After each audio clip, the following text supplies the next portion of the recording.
This is the Randi Rhodes Show on 960 KNEW and online at 960KNEW.com. Here's today's talking point from your official guide to being a good Republican. Talking point number 216. We have nothing to fear but everything.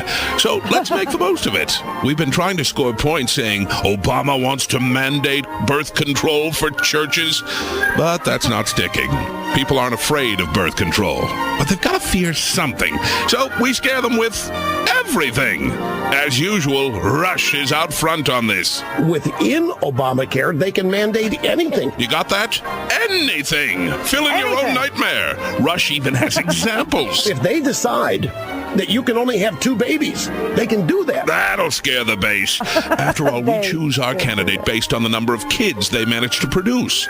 With this anything approach, we can literally say anything. If Kathleen Sebelius happens to be a freak and she wants you to wear your underwear on the outside, guess what? Well, maybe not that. It's not clear where it's going. Underwear could be an indicator of a health problem. Okay, TMI. Let's try to avoid the mental picture of Rush in a toilet stall inspecting his Fruit of the Looms, shall we?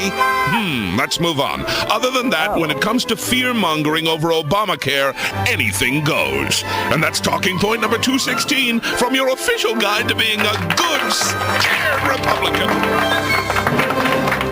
Be afraid! You're a Republican. Be a coward. You're a Republican. Be weak. Be lily-livered. Be terrified of the uterus, of the vagina, of the ovaries. Be afraid of the fallopian tube. Be very afraid. Be afraid of children. I mean, what? Be afraid of a 2-baby policy. They're coming to take your guns. Why, they could put that in Obamacare, too.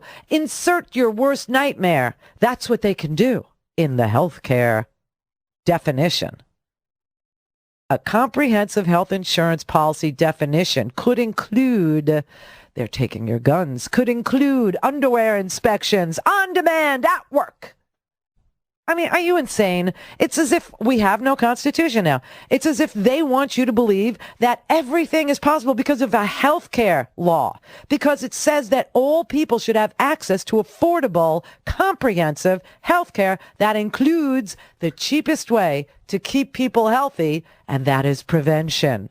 Prevention of things that you find to be more expensive, like pregnancy versus preventing pregnancy.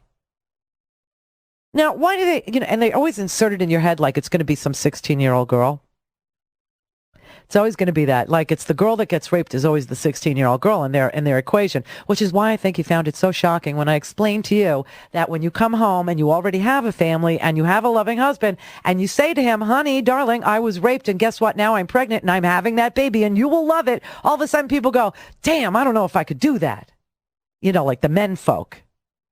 But you're very big at telling us, exactly what it is we should do. In fact, Foster Freeze, who is the guy who's, it's so weird, this whole primary thing, this whole Republican primary thing, where it's like every one of these candidates is a dog held on a leash, every one of them. And the leash holder is the one that calls the shots. It's like we learned about Mr. Adelson in Las Vegas, who's, holding Newt's leash. He's considering, by the way, right now, whether or not to give Newt more allowance money. Swear to God.